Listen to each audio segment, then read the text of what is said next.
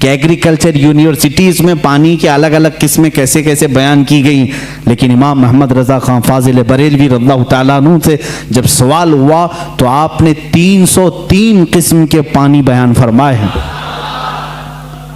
اتنے پانی کے اقسام بیان کی۔ اعلیٰ حضرت رضی اللہ تعالیٰ عنہ جس علم پر انگلی قلم اٹھائے ہیں اس کا حق ادا کر دیا ہے، اس کا حق ادا کیا ہے۔ آپ کا دوسرا سفر حج تھا، غالباً 1906 میں آپ دوسری مرتبہ حج کعبہ کے لیے تشریف لے گئے تھے۔ آپ کے بڑے صاحبزادے حجت الاسلام مولانا حامد رضا خان رحمۃ اللہ علیہ بھی آپ کے ساتھ تھے۔ حج کی حاضری کے وقت، اس وقت وہاں پر ظاہر سی بات میں 1906 کی بات کر رہا ہوں، وہابیت کا غلغلہ نہیں تھا، اہل سنت و جماعت تھے، ترکیوں کی خلافت تھی، سنی عاشقان رسول مکہ میں بھی تھے، مدینے میں بھی تھے، علماء حرمین طیبین تھے۔ جیسی علماء کو معلوم ہوا ہندوستان سے ایک جوان عالم دین ہے، وہ آئے اور ان کے علم کا توتی بولتا تھا اس وقت۔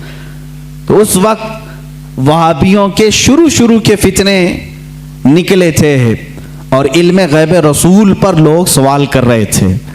مولانا سید اسماعیل رحمۃ اللہ تعالی مکہ مکرمہ کے جلیل القدر عالم دین ہیں، سید اسماعیل مکی رحمۃ اللہ علیہ، وہاں پر موجود بڑے بڑے مشائخ ہیں۔ جب مولانا سید اسماعیل مکی رحمۃ اللہ تعالی علیہ کو خبر ہوئی تو ایک دن اعلیٰ حضرت رضی اللہ تعالیٰ عنہ مکہ مکرمہ میں طواف خانہ کعبہ کے بعد آپ مکتبۃ الحرم، مسجد حرم میں جو مکتبہ تھا، کتابیں رکھی جاتی تھی، لائبریری، وہاں جا رہے، یہ پیچھے سے آئے، انہوں نے دیکھا، اعلیٰ حضرت رضی اللہ تعالیٰ عنہ کو دیکھا اور اس کے بعد ملاقات ہوئی، گفتگو ہوئی۔